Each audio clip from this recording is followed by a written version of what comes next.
হরে কৃষ্ণ নমস্কার বন্ধুরা, রূপা ক্রিয়েশনসে আজকে নতুন ভিডিও নিয়ে আপনাদের সামনে চলে এসেছি। সামনেই আসতে চলেছে সেপ্টেম্বর মাসের কৃষ্ণপক্ষের অর্থাৎ বাংলার আশ্বিন মাসের কৃষ্ণপক্ষের একাদশী, যার নাম ইন্দিরা একাদশী।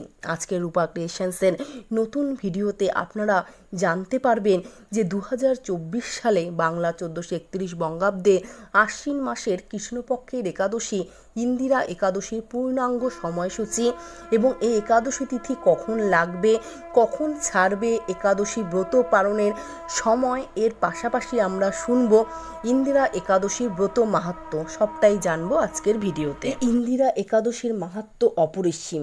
ইন্দিরা একাদশীর ব্রত কথাও কিন্তু শ্রবণ করলে সকল পাপ থেকে মুক্ত হওয়া যায়। ভক্তি ও শ্রদ্ধা সহকারে অবশ্যই পুরো ভিডিওটি আজকে শুনুন। শোনার পর এবং ইন্দিরা একাদশীর মাহাত্ম্য বা ব্রত কথা কিন্তু অবশ্যই শ্রবণ করুন। করে কিন্তু একটি লাইক এবং শ্রী হরিবিষ্ণুর অশেষ কৃপা পেতে কমেন্ট বক্সে লিখুন হরে কৃষ্ণ। অবশ্যই কাছের বন্ধুদের রূপা ক্রিয়েশন চ্যানেলটি শেয়ার করে দিবেন। 2024 সালে বাংলার 1431 বঙ্গাব্দে কৃষ্ণপক্ষের একাদশী ইন্দিরা একাদশীর পূর্ণাঙ্গ সময়সূচি আমি এখন বলবো আপনাদের। ইন্দিরা একাদশী তিথি শুরু হবে 27শে সেপ্টেম্বর 2024 বাংলার 10ই আশ্বিন 1431 শুক্রবার বিকেল 4:26 পর থেকে, এবং এই ইন্দিরা একাদশী তিথি সমাপ্ত হবে 28শে সেপ্টেম্বর 2024 বাংলার 11ই আশ্বিন শনিবার বিকেল 4:55। 2024 সালে বাংলা 1431 বঙ্গাব্দে ইন্দিরা একাদশীর ব্রত উপবাস পালন করা হবে 28শে সেপ্টেম্বর 2024 শনিবার, এবং ইন্দিরা একাদশীর ব্রত পালন হবে পরদিন অর্থাৎ 29শে সেপ্টেম্বর 2024 রবিবার বাংলার 12ই আশ্বিন 1431 বঙ্গাব্দ সকাল 6টার পর থেকে সকাল 11:29 মধ্যেই কিন্তু আপনাদের ব্রত পালন করতে হবে 29শে সেপ্টেম্বর রবিবার।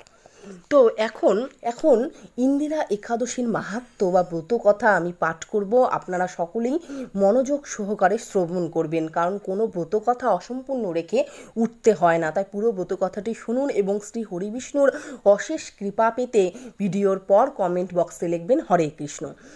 এখন শুরু করছি ইন্দিরা একাদশীর মাহাত্ম্য কথা। মহারাজ যুধিষ্ঠির বললেন, হে মধুসূদন, আশ্বিন মাসের কৃষ্ণপক্ষিয়া একাদশীর কি নাম তা কৃপা করে আমাকে বলুন। শ্রীকৃষ্ণ বললেন, হে রাজন, আশ্বিন মাসের একাদশী ইন্দিরা নামে পরিচিত। এই ব্রত প্রভাবে পাপ বিনষ্ট হয়, এমনকি কর্মবিপাকে যারা নিম্নজনী লাভ করেছেন সেই পূর্বপুরুষদেরও উত্তম গতি লাভ হয়। এই একাদশীর মাহাত্ম্য শোনা মাত্রই সামবেদের যোগ্য ফল প্রাপ্ত হওয়া যায়। হে রাজন, মাহিষ্মতি নগরে ইন্দ্রসেন নামে এক প্রসিদ্ধ রাজা ছিলেন। ধর্মবিধি অনুসারে রাজ্য পালনে তিনি বিশেষ খ্যাতিসম্পন্ন ছিলেন। তার বিপুল ধন সম্পত্তি ছিল। পুত্র পুত্রাদি সহ তিনি সুখে রাজ্য পরিচালনা করতেন। কৃষ্ণ ভক্তশীল সেই রাজা নিরন্তর গোবিন্দের নাম করতেন। একদিন রাজা সুখে রাজসভায় বসে আছেন, এমন সময় দেবর্ষি নারদ স্বর্গ থেকে সেখানে এলেন। তাকে দর্শন করে রাজা হাত জোর করে উঠে দাঁড়ালেন। দণ্ডবৎ প্রণাম করে মুনিকে আসন, পাদ্য, অর্ঘ্য আদি ষোড়শোপচারে পূজা নিবেদন করলেন। তারপর বললেন, হে মুনিবর, আপনার দর্শন মাত্র আমার যাবতীয় যোগ্য ফল লাভ হয়েছে। এখন আপনার আগমনের কারণ জানিয়ে আমাকে কৃতার্থ করুন। দেবর্ষি নারদ বললেন, হে মহারাজ, অতি বিস্ময়কর এক কথা শ্রবণ করুন। আমি এক সময় যমলোকে গিয়েছিলাম। সেখানে যমরাজের সভায় বহু পুণ্যকারী আপনার পিতাকে দেখলাম। ব্রতভঙ্গ পাপে তাকে সেখানে যেতে হয়েছে। হে রাজন, আপনার পিতা যে সংবাদ প্রেরণ করেছেন আমি এখন তা আপনাকে বলছি। তিনি বললেন, হে ঋষিবর, মাহিষ্মতির ইন্দ্রসেন রাজা আমার পুত্র। তাকে বলবেন যে আমি বহু পুণ্য অনুষ্ঠান করলেও কোনো কারণবশত জমালয়ে আসতে বাধ্য হয়েছি। আপনি কৃপা করে তাকে সর্বপাপ বিনাশক ইন্দিরা একাদশী ব্রত পালন করতে বলবেন। সেই ব্রত প্রভাবে আমি নিষ্পাপ হয়ে স্বর্গলোকে যেতে সমর্থ হব। এই কথা জানা মাত্রই পিতার মঙ্গল বিধানে আপনি যথাবিধি ইন্দিরা একাদশী ব্রত পালন করুন।